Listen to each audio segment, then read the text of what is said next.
Last sem में हमने direct taxes देखा था, ये सेम में अपने इनडायरेक्ट टैक्सेस देखेंगे। टैक्स क्या होता है?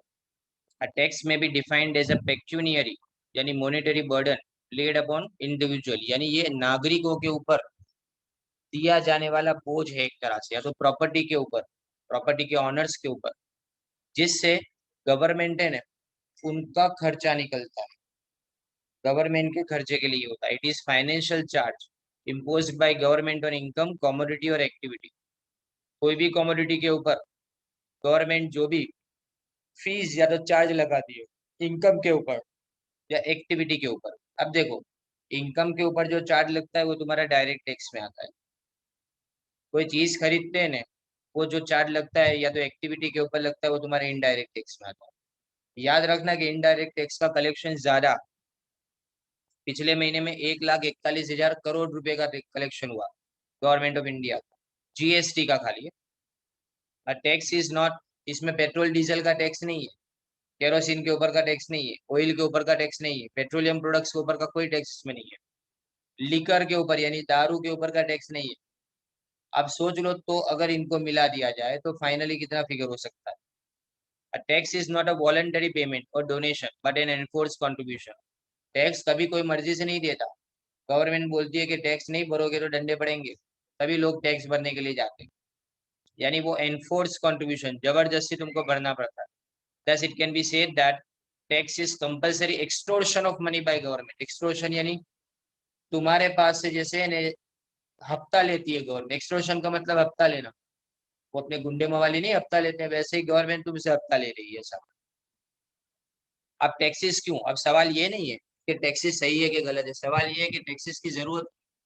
तो देखो, टैक्सेस गवर्नमेंट को इसलिए चाहिए क्योंकि गवर्नमेंट को डिफेंस पे खर्चा करना पड़ता है, गवर्नमेंट को एजुकेशन देने के लिए खर्चा करना पड़ता है, गवर्नमेंट को हेल्थ केयर के लिए खर्चा करना पड़ता है, उनको रोड्स बनाने हैं, डैम्स बनाने, तो ये पैसे आएंगे कहाँ से? गवर्नमेंट के पास। तो they are levied and collected to fulfil the socio economic objectives of the government, यानी सोसाइटी के और इकोनॉमिक ऑब्जेक्टिव्स को पूरा करने के लिए अपने ये टैक्स लगाते हैं। अब डायरेक्ट टैक्स और इनडायरेक्ट टैक्स के बीच में क्या डिफरेंस है? तो देखो definition, if tax is levied directly, सीधी तुम्हारी इनकम के ऊपर, याद रखो तुम्हारी इनकम के ऊपर तुम टैक्स भरते हो, राइट? इसको अपने क्या बोलते हैं? वेल्थ के ऊपर, यानी तुम्हारी संपत्ति के ऊपर भी तुमको टैक्स दिया जाता है। जैसे कि मकान, प्रॉपर्टी बहुत सारी है तुम्हारे पास, बराबर है, तो ये जो भी प्रॉपर्टीज है ना वो सब, देखो सैलरी की इनकम डायरेक्ट टैक्स में आती है, income from house property direct tax में आती है, income from other source direct tax के अंदर आती है, फिर उसके बाद profit and gains from business and profession direct tax में आती है, और उसके बाद में कैपिटल गेन, शॉर्ट टर्म या तो लॉन्ग टर्म, ये पांच चीजें तुम्हारे डायरेक्ट टैक्स में आती है। अब यहाँ पे इनडायरेक्ट टैक्स की बात करें तो इनडायरेक्ट टैक्स आपको जब कीमत पे करते हो ना तब उसके अंदर हिडन यानी छुपी हुई टैक्स होता है।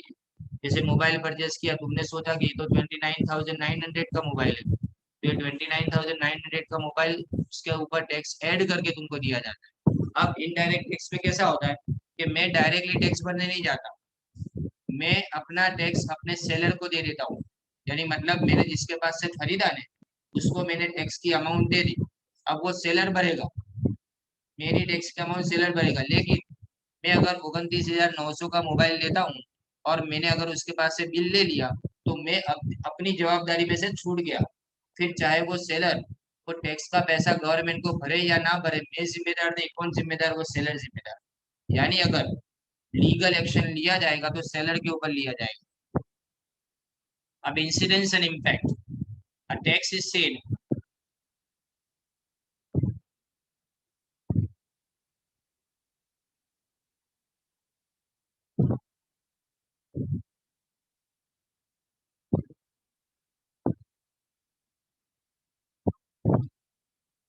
तो tax is said to be direct जब सीधा एक ही इंसान, यानी कमाने वाला भी वो और पैसे भरने वाला भी टैक्स के वही, यानी मेरी इनकम मुझे टैक्स भरना है, जबकि यहाँ पे इनडायरेक्ट टैक्स के ऊपर खरीदता कोई है और भरता कोई है टैक्स, राइट? अलग अलग इंसान होते हैं। तो लेविड ऑन ये किसके ऊपर? इनकम और वेल्थ के ऊपर, जबकि ये गुड्स और सर्विस की कीमत के ऊपर होता है। यहाँ पे बर्डन, बर्डन यानी बोझ शिफ्ट नहीं होता, मेरी इनकम मुझे पे करना पड़ेगा, लेकिन यहाँ पे बोझ शिफ्ट होता है, बायर जो है ना उसको टैक्स पे करना है, लेकिन वो जब खरीद लेता है ना तो अपना टैक्स का बर्डन यानी अपना टैक्स का बोझ वो सेलर के ऊपर शिफ्ट कर देता है। अब जवाबदारी किसकी बनेगी उसको पे करने की, सेलर की। और हमेशा याद रखो कि बर्डन है ना फाइनली तो तुम्हारे पर है, यानी खरीदने वाले के पर हो, जिसको अपने फाइनल कंज्यूमर बोलते हैं ना, क्योंकि उसकी जेब में से पैसे जाएंगे। सेलर तो खाली क्या करता है, तुम्हारे से लिए हुए पैसे को गवर्नमेंट तक पहुंचाने का काम करता है सिर्फ। अब यहाँ टाइम ऑफ कलेक्शन, तो कलेक्टेड ऑन ईयरली बेसिस यानी पूरे साल का टैक्स कलेक्ट किया जाता है, जबकि यहाँ इनडायरेक्ट टैक्स में जब खरीदना और बेचना होता है ना किसी चीज का, उस वक्त किया जाता है। Examples, income tax, tax associated और undisclose foreign income and assets tax. जहाँ पे जीएसटी और कस्टम ड्यूटी है वो तुम्हारे इनडायरेक्ट टैक्स। अब याद रखो जो मैं फीचर्स बता रहा हूँ ना उसको बराबर से देखना।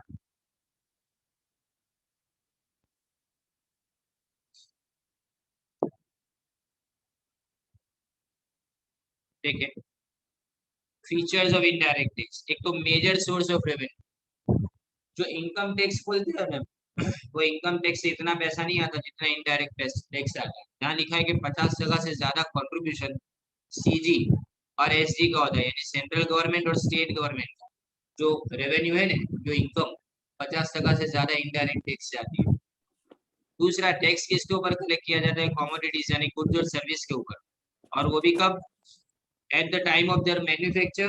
अगर एक्साइज ड्यूटी है ना तो मैन्युफैक्चर के टाइम पे, और अगर जीएसटी है तो परचेज और सेल के टाइम पे, इंपोर्ट एक्सपोर्ट के टाइम पे वो किया जाता है। And it is levied on provision of services, यानी मतलब सर्विस देने पे भी टैक्स होता है। अगर तुम मोबाइल का बिल पे करने जाओगे तो उसके ऊपर जीएसटी आता है, 18% जीएसटी है उसके ऊपर, कोई भी सर्विस लेते हैं अपने। इसी तरह से केबल टीवी की सर्विस अगर अपने खरीदते हैं तो उसमें भी जो हर महीने का चार्ज होता है जिसके अंदर 18% तुम्हारा चार्ज इसी का होता है। Now shifting of burden, GST paid by supplier of the goods is recovered from the buyer by including the tax in the cost of commodity। भरना किसको है, सेलर को। पर भरेगा कौन, बायर, क्योंकि बायर के पास से कलेक्ट किया जाएगा। तो याद रखो जीएसटी तब तक नहीं देना है जब तक चीज बिकती नहीं है। जब तुम अपनी चीज को बेचोगे ना बायर को यानी फाइनल कंज्यूमर को, तो फाइनल कंज्यूमर तुमको टैक्स हैंड ओवर करेगा, यानी तुम्हारे हाथ में अपनी जेब में से टैक्स देगा, वही टैक्स को गवर्नमेंट तक पहुंचाना। यहाँ बर्डन शिफ्ट हो गया। अब देखो ये बात, no perception of direct pinch since the value of identity is generally inbuilt. अब होता क्या है, अपने माइंड में है ना ऐसा माइंड सेट बना के चले आते हैं कि चलो यार अपने तो 30,000 का फोन है, पर 30,000 का फोन इसका मतलब तुमको पता भी नहीं चलता कि उसमें से कितना टैक्स निकाल दिया होगा गवर्नमेंट, राइट। तो इसलिए हमको फर्क नहीं पड़ता। ऐसे ही दवाई लेने जाते हैं तो दवाई के ऊपर भी जीएसटी होता है, कुछ दवाइयों के ऊपर। तो जो दवाई के ऊपर जीएसटी होता है तो फिर भी हमको पता नहीं चलता, क्योंकि हम तो क्या समझते हैं कि यही इसकी प्राइस है।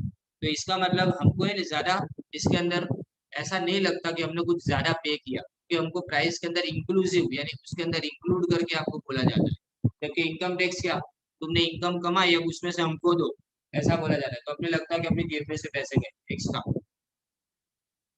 फिर इन्फ्लेशनरी इन नेचर, हमेशा याद रखना कि जीएसटी जब भी ऐड होता है ना तो उससे प्राइस बढ़ जाती है। प्राइस की, प्राइस कमोडिटीज और सर्विस की बढ़ जाती है, इसलिए उसको इन्फ्लेशनरी यानी बढ़ाने वाला बोला जाता है।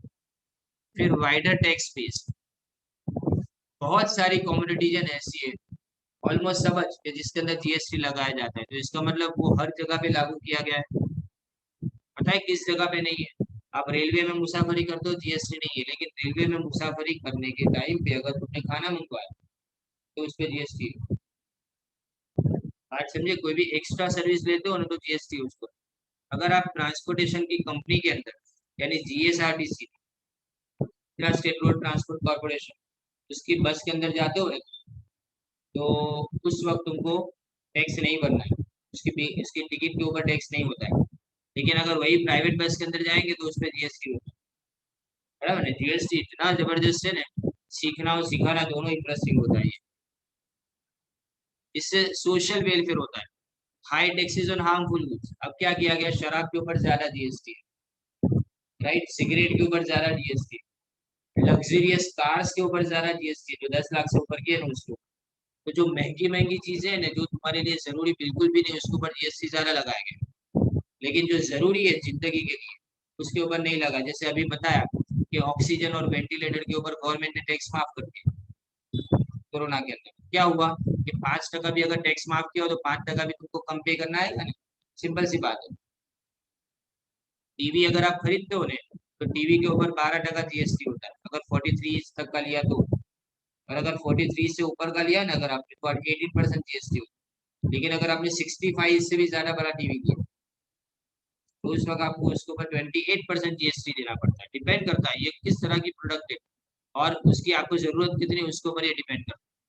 इसीलिए इसको सिन गुड्स बोला जाता है। सिन गुड्स का मतलब जो गलत चीजें है ना उसके ऊपर, जो गलत चीजें ना उसके ऊपर ज्यादा टैक्स होता है। फिर ये रिग्रेसिव इन नेचर है। रिग्रेसिव का मतलब अमीर हो या गरीब हो सबको टैक्स देना पड़ेगा। डायरेक्ट टैक्स है ना हमेशा प्रोग्रेसिव होता है। मतलब जितनी इनकम बढ़ेगी ना उसका रेट बढ़ेगा। जैसा मैंने आपको आईटीआरपी के अंदर समझाया था कि 2.5 लाख से 5 लाख की इनकम के ऊपर खाली 5% टैक्स देना है। यानी जिसकी इनकम कम है उसको कम टैक्स भरना है। लेकिन अगर आपकी इनकम 15 लाख से बढ़ जाती है तो आपको 30% टैक्स देना पड़ेगा। तो ज्यादा इनकम तो ज्यादा टैक्स। इसी तरह से अगर आपकी इनकम 50 लाख से बढ़ जाती है तो आपको 10% सरचार्ज देना पड़ता है। ये भी मैंने आपको समझाया था। तो सरचार्ज यानी जैसे जैसे इनकम बढ़ती है ना वैसे वैसे टैक्स रेट इंक्रीज होता है। लेकिन ये ऐसा है ना कि जो सबके ऊपर सेम लगाया जाता है। मतलब दवाई लेने वाला गरीब है कि अमीर नहीं देखा था। दवाई जिसने खरीदी उसके ऊपर टैक्स होता ही है। यानी इसमें रिच और पुअर के बीच में डिफरेंस नहीं किया जाता। इससे डिस्पैरिटी यानी इनइक्वालिटी असमानता, गरीब અને અમીર વચ્ચેની असमानताમાં વધારો થાય છે। फिर रिड्यूस टैक्स इवेजन, इसमें टैक्स की चोरी नहीं होगी। क्योंकि देखो सेलर को भी अपनी जेब में से नहीं देने, कंज्यूमर के पास से खरीद लेंगे और कंज्यूमर को तो पता ही नहीं चलता कि इसमें जीएसटी कितना है। ज्यादातर कंज्यूमर को पता नहीं चलता, कोई बिल दिखता नहीं इतना ज्यादा डिटेल में। अब देखो कहाँ से शुरू हुआ जीएसटी का ख्याल। पहले इंडियन गवर्नमेंट को कब आया? 2000 अटल बिहारी वाजपेयी जब पीएम थे ना उन्होंने सबसे पहले जीएसटी के बारे में बात की और जीएसटी मॉडल इंडिया के बारे में बात की 2003 के अंदर। सेंट्रल गवर्नमेंट, सीजी का मतलब सेंट्रल गवर्नमेंट, उन्होंने विजय केलकर की अध्यक्षता के अंदर यानी उसकी चेयरमैनशिप के अंदर एक टास्क फोर्स बनाई। और 2004 में idea of fully integrated national GST was mooted by Kelkar task force based on VAT. VAT का मतलब क्या? Value added tax. अगर इसको समझना है ना तो एग्जाम्पल से मैं आपको समझाता हूँ। मैंने अगर कोई चीज 10,000 में खरीदी, 10,000 के ऊपर 5% टैक्स, तो इसका मतलब मुझे 500 रुपये भरने। अब वो चीज मैं आगे 12,000 में बेचता हूँ, 12,000 में बेचता हूँ, तो 12,000 के ऊपर 5% कितना हुआ? 600 रुपये हुआ, बराबर। तो अब मुझे 600 नहीं भरने की, जो मैं ऑलरेडी 500 भर चुका हूँ ना आगे वो माइनस कर दूंगा तो मुझे खाली 100 रुपये भरने की। समझे? तो वैल्यू जितनी ऐड हुई यानी 2,000 एक्स्ट्रा, पहले 10,000 की खरीदी, उसको मैंने 12,000 में बेचा, तो मैंने एक्स्ट्रा कितना प्रॉफिट उसके ऊपर चढ़ाया? 2,000 का ने। तो मुझे टैक्स सिर्फ 2,000 पे भरने का, यानी जितनी वैल्यू ऐड करता हूँ ने, जितनी कीमत बढ़ाता हूँ ना उसी के ऊपर मुझे टैक्स भरने का, पूरी अमाउंट के ऊपर नहीं। इसको क्या बोला जाता है? Removal of cascading effect. यानी एक के ऊपर एक चढ़ता है ना जो टैक्स, उसकी इफेक्ट निकल जाती है। पता है पहले कैसा था?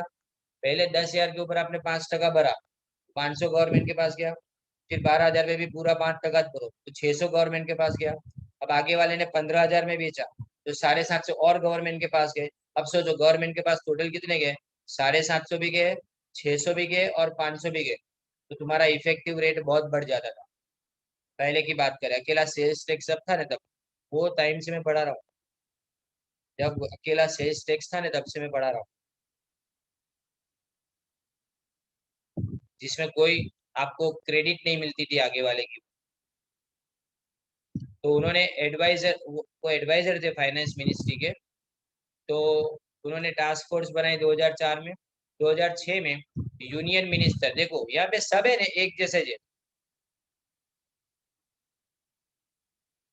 यहाँ पे सब एक जैसे जे, मतलब जितने भी लोग हैं ना वो सब एक जैसे काम करते हैं। आगे एग्जाम्पल में समझ में आएगा, एग्जाम्पल आएगा अभी, उसके अंदर समझाता हूँ। देखो यूनियन मिनिस्टर है ना श्री पी चिदम्बरम। अब पी चिदम्बरम किसके? कांग्रेस के। आइडिया शुरू किसने किया था? अटल बिहारी वाजपेयी ने। आगे किसने बढ़ाया? कांग्रेस ने। यानी बीजेपी कांग्रेस जैसा कहीं नहीं होता इंडिया के अंदर। वो सिर्फ आपको दिखाने के लिए लड़ते, बाकी अच्छी चीजों को वो आगे बढ़ाते थे। जैसे पहले आधार को अपोज कर रहे थे बीजेपी वाले, अब आधार को सबसे ज्यादा जरूरी कर दिया तुम्हारे लिए, वही चीज आगे बढ़ी ना, ऐसा है। तो ये कब से जीएसटी इंट्रोड्यूस करने का उन्होंने सोचा कि 1 अप्रैल 2010 से हम इंट्रोड्यूस करेंगे, लेकिन उसके पहले कॉन्स्टिट्यूशन बदलना पड़ेगा। कॉन्स्टिट्यूशन में हमने 115वीं बार अमेंडमेंट यानी सुधारा किया। कितनी बार अभी तक सुधर चुका है कॉन्स्टिट्यूशन, बदलाव? 115 बार अभी तक सुधर चुका है, यहाँ तक की बात करें। अभी सभी आया, अभी पिछले साल आया ना वो CAA, सिटीजनशिप अमेंडमेंट एक्ट, बराबर ने। और उसके बाद में नेशनल रजिस्ट्री जिसको बोला, सिटीजनशिप NRC जिसको बोलते हैं, ये NRC आया, वो भी नया सुधारा करके जिसके अंदर दाखिल किया जाता है, तो लोकसभा में पास किया जाता है, जिसमें यूनियन यानी सेंट्रल गवर्नमेंट और स्टेट गवर्नमेंट दोनों को क्या किया जाता है, दोनों को आपको पावर दिया गया, दोनों को सत्ता दी गई कि तुम कितना भी चाहे टैक्स कलेक्ट कर सकते। द बिल दिस बिल वो सब्सिक्वेंटली लैप्स यानी वो खारिज हो गया, लोकसभा में से उसको उड़ा दिया गया। अपोजिशन वाले ने बहुत हंगामा खड़ा किया था उसका। अब GSTN एक नया हमने goods and service tax network March 2013 में बनाया। उसका काम क्या था कि GST का इम्प्लीमेंटेशन कैसे किया जाए। फिर देखो आया दिसंबर 2014 के अंदर 122वां अमेंडमेंट, 115 122 कितना हो गया अभी तक? 7 अमेंडमेंट तो खाली कितने साल में, 3 साल में जो हो गए, समझे ना। तो उसमें क्या आया कि कॉन्स्टिट्यूशन को वापस चेंज किया, जो इंट्रोड्यूस कब से हुआ, 19 दिसंबर 2014 से। फिर 6 में यहाँ पे कौन सी गवर्नमेंट आ गई थी, दिसंबर की बात करें तो नरेंद्र मोदी की गवर्नमेंट आ गई। देखो आगे कंटिन्यू हो रहा है कि नहीं। जिन्होंने विरोध किया था मार्च 2013 में, उन्होंने इसको आगे कंटिन्यू किया। 6 मई 2015 the constitution amendment 122 bill was pass bye Lok Sabha on 6 मई 2015, यानी जो 19 दिसंबर को उन्होंने सोचा था, वो 6 मई को उन्होंने इम्प्लीमेंट करना शुरू किया। फिर 3 अगस्त 2016 को राज्यसभा के अंदर भी वही सेम बिल पास किया गया, लेकिन उसमें मामूली चेंजेस किए गए। फिर 8 अगस्त 2016 को changes were made, changes made were and unanimously मतलब लोकसभा के अंदर सबने जहां बोल दिया, 8 अगस्त 2016 को। फिर उसके बाद में after bill was adopted by majority of state legislatures, यानी सब स्टेट गवर्नमेंट की मंजूरी चाहिए थी। तो ये कानून सेम टू सेम कहाँ पे पास करना पड़ा, स्टेट के अंदर भी पास है, यानी गुजरात अपना कानून अलग लाएगी, महाराष्ट्र अलग लाएगी, ऐसा। और उसके बाद में जो 122वां अमेंडमेंट बिल था, जो बिल था वो 101वां एक्ट बन गया। अब तुम्हारे माइंड में आएगा कि 122वां सुधारा, तो 122वां जो होना चाहिए ना एक्ट भी ना, बीच में बहुत सारे ऐसे सुधार करने की उन्होंने कोशिश की होगी जो खारिज हो गए होंगे, इसलिए उसको गिनती में नहीं रखना है, इसलिए गिनती हमेशा कम होती है। अब इन्होंने क्या किया, GST लो को एप्लीकेबल किया 1 जुलाई 2017 से, याद रखना ये MCQ के लिए। अब कंसेप्ट ऑफ GST सबसे पहले फ्रांस में 1954 से है बोले, और इंडिया ने has adopted it's GST model from Canada, dual GST model. Dual क्यों? फ्रांस में सरकार एक है, राज्य सरकार और केंद्र सरकार दोनों अलग अलग नहीं है। पर अपने यहाँ पे राज्य अलग है, उसकी इनकम अलग आती थी इनडायरेक्ट टैक्स की, और सेंट्रल गवर्नमेंट अलग है, उसकी इनकम अलग आती थी। इन दोनों को कैसे मिलाया जाए, वैसा मॉडल आया ना, इसलिए उसको ड्यूअल GST मॉडल बोला जाता है। अब देखो concept and features of GST in India. GST किस पे होता है? मैन्युफैक्चर पे, सेल पे और कंजम्पशन पे, गुड्स एंड सर्विस के। Continuous chain of tax credit, तो आगे सम के अंदर समझाता हूं मैं, जिसको मैंने वैल्यू एडेड में समझाया था भाई। हर बार जो पेमेंट देने वाला इंसान है ना, वो पूरा पेमेंट देगा, लेकिन टैक्स भरने वाला इंसान है ना, वो उसमें से आगे वाला टैक्स काट के देगा। मैं आपको बताऊंगा आगे कैसे होता है।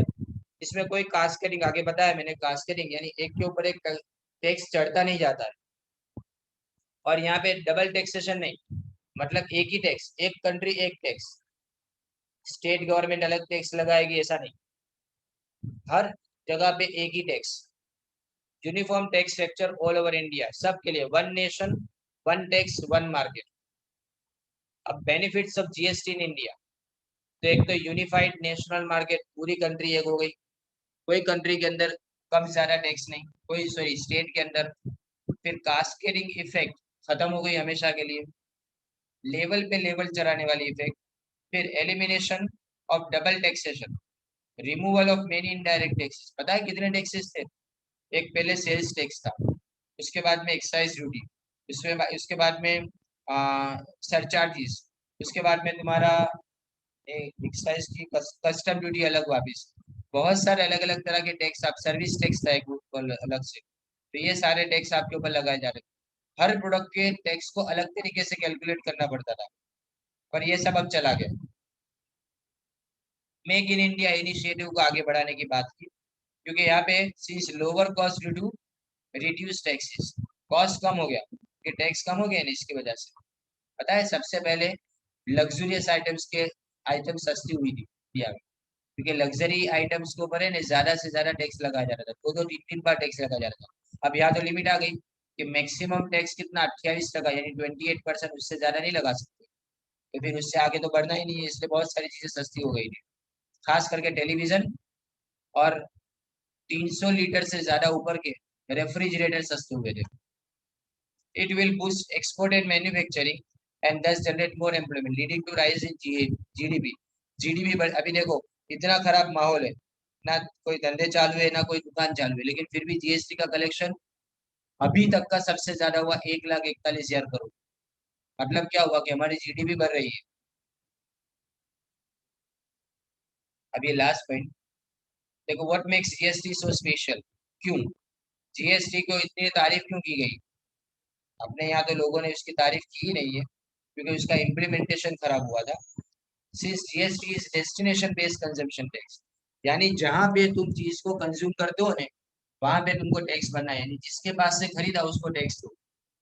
तो revenue of SGST ordinary accrues to consuming state. अब होता क्या है कि तुमने गुजरात में खरीदा है तो गुजरात गवर्नमेंट पैसा ले कमाएगी इसका, महाराष्ट्र में खरीदा तो महाराष्ट्र गवर्नमेंट कमाएगी, ऐसा होता है।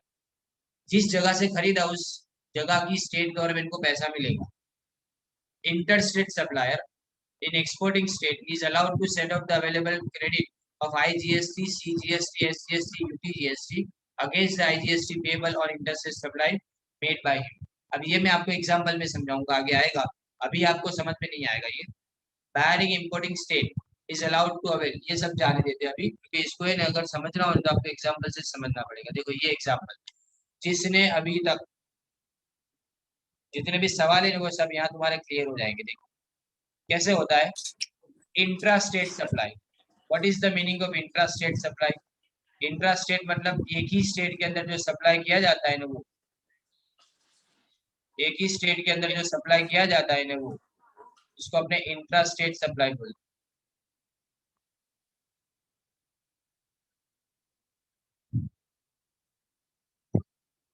यानी गुजरात का व्यापारी गुजरात के अंदर बेचे तो इंट्रा स्टेट, लेकिन अगर गुजरात का व्यापारी महाराष्ट्र के कोई व्यापारी को बेचे तो उसको अपने इंटर स्टेट बोलते हैं। इंट्रा स्टेट यानी सेम स्टेट के अंदर, अगर सेम स्टेट के अंदर हो ने तो आपको दो टैक्स लगाते हैं, एक सीजीएसटी और एक एसजीएसटी। सीजीएसटी का मतलब central goods and service tax, और एसजीएसटी का मतलब state goods and service tax. तो इसका मतलब आपके माइंड में आएगा कि आपको दो दो बार टैक्स देने के, ना, आपको दो बार टैक्स नहीं देने के। देखो मैं आपको बताऊं, अगर टैक्स का रेट 12% है तो दोनों इन्हें आधा आधा बेच देंगे। 12% है नहीं तो दोनों आधा आधा बेच देंगे, मतलब सेंट्रल गवर्नमेंट जो है वो 6% अपने पास रखेगी, और जो स्टेट गवर्नमेंट है ना वो 6% अपने पास रखेगी। दोनों अपने अपने पास कितना रखते हैं, 6% रखते हैं। यहाँ पे जैसे कि 18% अगर रेट हो ने, तो यहाँ पे दोनों ने कितना कितना रखा है अपने पास, दोनों ने 9-9% अपने पास रखा है। इसने भी 9% रखा और इसने भी 9% रखा, यानी मतलब क्या हुआ कि 10,000 के ऊपर आप तो 18% भरते हो, राइट, चाहे वो सेम स्टेट के अंदर सप्लाई हो या डिफरेंट स्टेट के अंदर सप्लाई। तो 10,000 के ऊपर आपको तो 1,800 भरने, लेकिन गवर्नमेंट अपने बीच में डिस्ट्रीब्यूट कर लेगी, यानी स्टेट गवर्नमेंट को 900 रुपये दे देगी और सेंट्रल गवर्नमेंट को 900 रुपये दे देगी। पता है, ये भी अपने को नहीं करने का, ये खुद कर लेंगे। यानी अगर ऐसा सब हो कि जो बेचने वाला है उसको दोनों को छुट्टा करने का कि मैं इसके इतने पैसे रखूं उसके, वो पागल हो जाएगा। उसका काम उसी में से जो ऊंचा नहीं आएगा। इसलिए अपने खाली टैक्स भर के क्या कर देना है, छोड़ देना है इसको। अब आगे देखें, supply of goods and service tax by B2C value addition. अब तुमको है ना, जो मैं समझाना चाहता हूँ वो एक सेकंड खाली एक देना।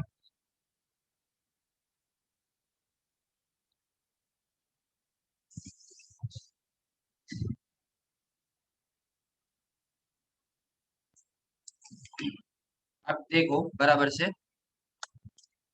एक एग्जाम्पल से इसको समझाता हूँ, ऐसे डायरेक्टली समझ में नहीं आएगा।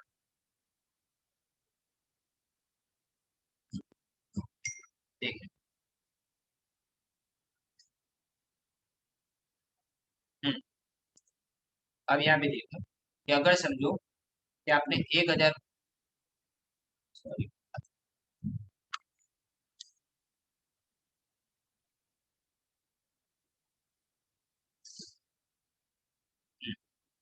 अगर आपने समझो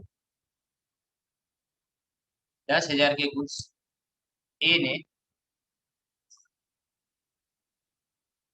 बी को बेचे, तो बी को उसके ऊपर कितना टैक्स देना पड़ेगा, 18%, यानी 1,800 रुपये टैक्स देना पड़ेगा। तो उसका बिल कितने का बनेगा, 11,800 का उसका बिल बनेगा, बराबर। अब यही गुड्स बी ने सी को बेचे, लेकिन उसने क्या किया, अपना प्रॉफिट इसके ऊपर चढ़ा दिया और उसने ये गुड्स इसको 15,000 रुपये में बेचा। कितने में बेचे, 15,000। तो सामने वाले को 15,000 के ऊपर भी अपने कितना 18% GST देना पड़ेगा,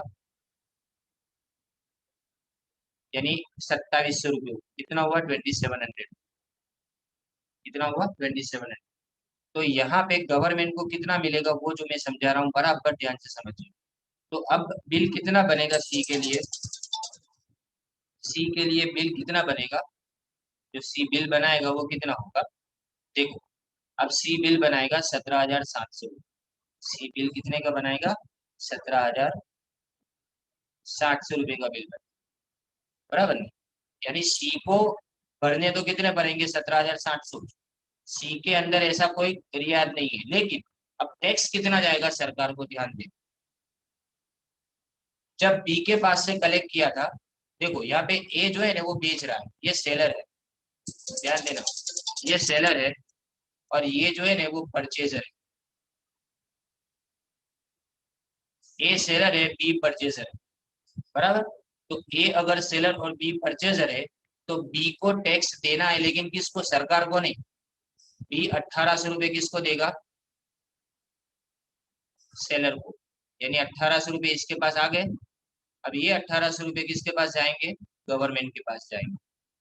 ये 1,800 रुपीज कहाँ जाएंगे, गवर्नमेंट के पास जाएंगे। अब आगे देखो, अब बेचने वाला कौन है, बी है। अब यहाँ पे तुम्हारा सेलर और परचेजर बदल गया, तो ये तुम्हारा सेलर है और ये तुम्हारा परचेजर है। तो यहाँ पे टैक्स भरेगा कौन, तो सी। किसको देगा वो, ये सी देगा टैक्स एस को। कितना टैक्स देगा वो, पूरा 2,700 रुपये। कितना टैक्स देगा, 2,700 रुपये। लेकिन जो बी है ने, वो गवर्नमेंट को कितना पैसा देगा, बी गवर्नमेंट को पूरे 2,700 नहीं देगी।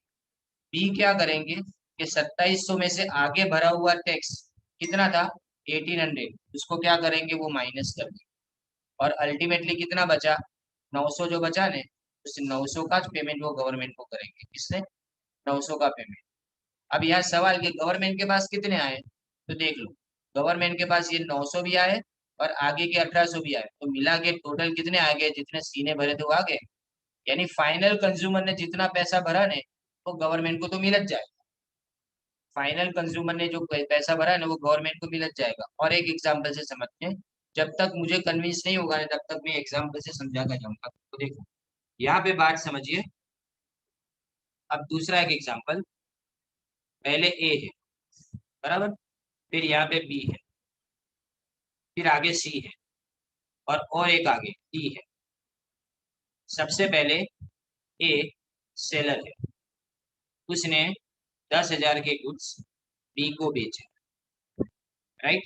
तो बी को कितना टैक्स भरना पड़ेगा, उसका जीएसटी कितना होगा। अपने सपोज कर लेते हैं कि जीएसटी का रेट है 18%, राइट।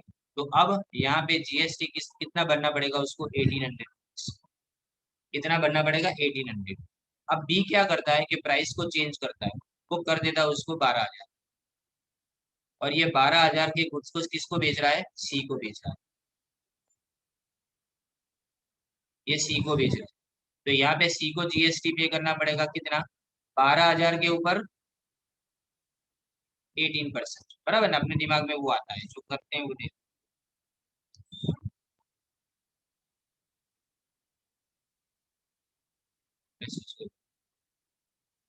2160। अब सी क्या करता है, वापिस उसमें प्रॉफिट चलाता है 15,000, और ये 15,000 आगे बेच रहा है कितने में, जीएसटी के साथ में डी को। तो इसको टैक्स भरना है 2700, बराबर ना। अब मुझे ने एग्जिट करके वापिस आना पड़ेगा क्योंकि टाइम खत्म हो रहा है, नहीं तो अपना ये रिकॉर्डिंग चला जाएगा।